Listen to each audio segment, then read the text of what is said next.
আমার যেমন তিলে তিলে শেষ করছে, ওরে আমার আবার একটা পুতা দিবেন, ওরা আমি পুতা দিলাম চেষ্টা চাই, তো আমার আত্মা শান্তি পাবে, নাহলে আমার আত্মা শান্তি পাইব না।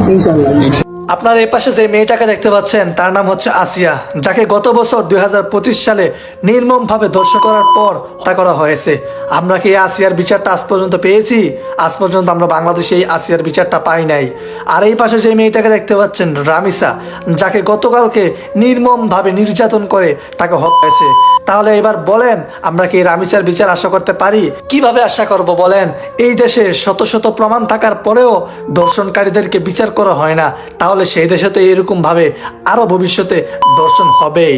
আমার মনে হয় কি জানেন, আমরা এখন আইএমএস জাহিলিয়াতের যুগে চলে আসছি, যেই দেশে দিনের পর দিন দর্শন, খুন, মার্ডার সবকিছু হচ্ছে, কিন্তু কোনোটারই বিচার হচ্ছে না। এই ভিডিওটা সবাই শেয়ার করবেন, যেন এই আসিয়া রামিসার মতো আর কেউ নির্যাতনের শিকার না হয় এবং তাদের দর্শনকারীদের যেন প্রকাশ্যে জনসম্মুখে এসে ফাঁসি দেওয়া হয়।